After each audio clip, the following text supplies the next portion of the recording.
देखिए, आजम खान बड़बोले पॉलिटिशियन हैं। काफ़ी दिन से उनके बोलने का तल्ख अंदाज जो है बेमतलब भी, जिन जगहों पे बहुत ज़रूरत तल्ख होने की नहीं होती है वहाँ भी वो ऐसे ही बोली बोलते हैं। और ये चीज़ें उनको रामपुर की लड़ाई में राजघराने से जब नवाब परिवार के खिलाफ की पॉलिटिक्स करनी हो तब तो बहुत अच्छी लगती हैं कि किसी नवाब के खिलाफ कोई कॉमनर खड़ा होके और बोल रहा है बहुत तीखा। जब बीजेपी से लड़ाई लड़नी थी, जब आरएसएस बीजेपी की लड़ाई उत्तर प्रदेश में थी, सपा वर्सेस बीजेपी की लड़ाई थी, तब भी आजम खान की उपयोगिता थी, क्योंकि ऐसी तुर्क बातें बोल के वो मुस्लिम मतदाताओं को एकजुट करके समाजवादी पार्टी के खेमे में ले आ दे रहे थे। लेकिन जब आइडेंटिटी की पॉलिटिक्स ख़त्म हो गई है, ख़ासतौर से हिंदू मुस्लिम आइडेंटिटी की पॉलिटिक्स ख़त्म हो गई है और मुसलमानों का वोट बड़ी आज़ादी से बगैर किसी खौफ के इस चुनाव में समाजवादी पार्टी की ओर गया, पिछले चुनाव में कांग्रेस की तरफ भी बटा दिख रहा था, तो अगर मुसलमान इंडिपेंडेंट ढंग से अपने ढंग से फैसले करने लगेंगे तो उनको किसी ठेकेदार की ज़रूरत नहीं पड़ेगी। तो कोई भी तुर्क बातें बोल के, कोई तीखी बात बोल के, कोई अच्छी बात भी बोल के, उनके हक में बहुत मजबूती से बोल के सिर्फ उनकी पॉलिटिक्स पे फोकस करेगा तो उसकी पॉलिटिक्स अब मार्जिन की ही रहेगी। वो नंबर 2 पोजीशन मिनिस्ट्री में है, मेरे हिसाब से वो काफ़ी बड़ी कुर्सी है। अब उस पे भी मुख्यमंत्री को नीचे करके और उनसे टकरा के और उनकी बातों को काट के अगर वो चाहें कि वो हर बार जीत जाएंगे तो मुझे लगता है कि ये उनको अपने लिए वो मुश्किल पैदा कर रहे हैं। आसान भी ये नहीं किसी समय उनको मुश्किल में डाल देगा। चुनाव के समय उन्होंने खुद देखा है कि डीपी यादव प्रकरण पे उनकी सारी नाराजगी धरी रह गई और वो चुनाव प्रचार के लिए नहीं निकले। इसके बावजूद समाजवादी पार्टी में मुलायम सिंह जी भी थे, तब अखिलेश भी थे और सब लोग भी थे। इसके बाद भी उनको कोई मनाने या नई जगहों पे जाने के लिए कहने नहीं आया और पश्चिमी उत्तर प्रदेश में पार्टी को नुकसान हुआ, मुसलमान वोटों का भी नुकसान हुआ और बाकी चीज़ों का भी नुकसान हुआ। जिस किस्म से वोट उसको बाकी प्रदेश में आया, पश्चिमी उत्तर प्रदेश जहां मुसलमानों का कंसंट्रेशन है, वहां समाजवादी पार्टी की सीटें उतनी अच्छी नहीं आई। इसके बावजूद आजम खान की पूछ नहीं हुई। आजम खान साहब की पूछ नहीं हुई। अखिलेश यादव ने भी एक तरह से अंदाज दिखाने की कोशिश की थी और कहा था कि अगर कोई इस तरह से रूठे तो हमेशा मनाने की ज़रूरत नहीं होती, हमारा भी कोई रुख होता है, स्टैंड होता है। इस पूरे मामले पर आज क्या कहा है मुलायम सिंह यादव ने? खासे करीबी दोस्त माने जाते हैं आजम खान साहब के, हर बार उन्हें मनाते भी हैं। आज के दिन क्या कहा है, सुनते हैं। लाठी चल रही, लाठी और तलवारें खिंच गई, लाठी चल रही, लाठी और तलवारें खिंच गई। तो मुलायम सिंह यादव मजाक में लेते आए इस पूरे मामले को कि लाठी और तलवारें खिंच आई हैं। क्या इस मामले पर एक तरह से जवाबी सवाल दागने की कोशिश की? जिस तरह से राम शिरोमणि शुक्ल जी पूरी स्थिति नज़र आ रही है आपको, नंबर 2 की हैसियत सरकार के भीतर तो साफ तौर पर आजम खान साहब को, लेकिन वो संतुष्ट नहीं है। पार्टी के भीतर शायद मंजूर साहब की बात करें या लगातार जिन मुस्लिम नेताओं से उनकी तलखी की बात कही जा रही है पार्टी में, उन्हें लगता है आजम खान साहब को कि शायद मेरी जो हैसियत है पार्टी में बतौर एक मुस्लिम लीडर के, वो कहीं खिसक न जाए, पीछे न चली जाए। वो अंदर से डर सताता है, इस वजह से आजम खान साहब लगातार इस तरह का अंदाज दिखाते हैं।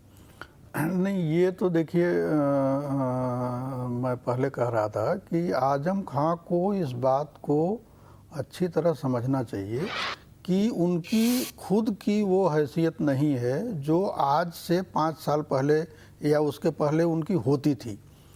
अभी चीज़ें बहुत बहुत बदल चुकी हैं और अब जैसे मान लीजिए कि आप इस रूप में देखिए ना कि पार्टी के स्तर पर और सरकार के स्तर पर उनको अधिकतम सम्मान दिया गया।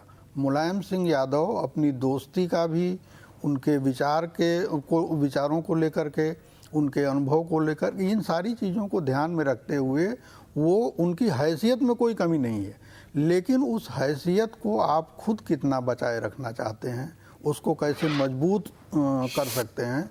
इसके विपरीत आजम खान जिस तरह का काम कर रहे हैं, मुसलमान ऐसा नहीं है ना कि आज से 10 साल पहले जिस तरह मुसलमान चीज़ों को देखता था वो आज भी देख रहा है, ऐसा एकदम नहीं है। और उत्तर प्रदेश के परिप्रेक्ष्य में भी अगर देखें आप तो अब उस तरह का झगड़ा नहीं है, बीजेपी वहाँ उस तरह की ताकत ही नहीं रह गई है, तो वो कार्ड भी नहीं चल सकता। इसलिए ये है कि इनको ही खुद को तय करना है कि ये कैसे पार्टी में, कैसे सरकार में, व्यक्तिगत स्तर पर कैसे रहे। इसमें कोई दो राय, मैं ये मानता हूँ कि अखिलेश यादव बतौर मुख्यमंत्री और मुलायम सिंह यादव बतौर पार्टी अध्यक्ष उनको अधिकतम सम्मान, अधिकतम हैसियत उपलब्ध कराए हुए। मुलायम सिंह के साथ ये हमेशा रहा है बिल्कुल कि वो समय पर भले थोड़ा इधर उधर दिखें, लेकिन अपने नेताओं का वो सम्मान करना जानते हैं, बावजूद इसके इसीलिए वो लेके आए उनको। वरना जिस तरह की स्थिति दिख रही थी चुनाव में, मुझे लगता है कि अगर वो न भी आए होते तो भी बहुत अंतर न पड़ता। पश्चिमी उत्तर प्रदेश का रिजल्ट इस बात का उदाहरण भी है। प्रभारी वहां के थे, लेकिन बहुत ज्यादा नतीजे पार्टी के पक्ष में लेकर आए नहीं, बावजूद इसके धमक कायम रखना चाहते हैं। अरविंद जी, जिस तरह की बात नजर आ रही है, हर बात में मुलायम सिंह यादव को दखल देना पड़ता है, फैसला वो जाके करते हैं कि आजम साहब को मनाते हैं, फिर अखिलेश यादव को भी संकेत देते हैं कि इनको अगर डील करना है तो इस तरह से डील कीजिए। इस तरह की बातें कब तक मुलायम सिंह यादव बार बार दखल देते रहेंगे? एक सीमा तो होती है ना आगे आने वाले दिनों में। नहीं, मुलायम सिंह जब तक हैं और एक्टिव हैं तब तक ये दखल देना वो अपनी ड्यूटी मानते हैं। वो मुखिया की तरह हैं पार्टी में भी और सरकार में भी, तो उसमें हर्जा नहीं है। लेकिन असली कंट्राडिक्शन सरकार के गठन में। सरकार में अगर अभिषेक मिश्रा जैसे 2-1 लोगों को छोड़ दीजिए, नए लोगों को, तो बाकी सारे लोग ऐसे हैं जो मुख्यमंत्री के लिए चाचा या ताऊ हैं। कई का वो पैर छूते हैं, उनकी पत्नी सार्वजनिक रूप से कई लोगों का पैर छूती हैं।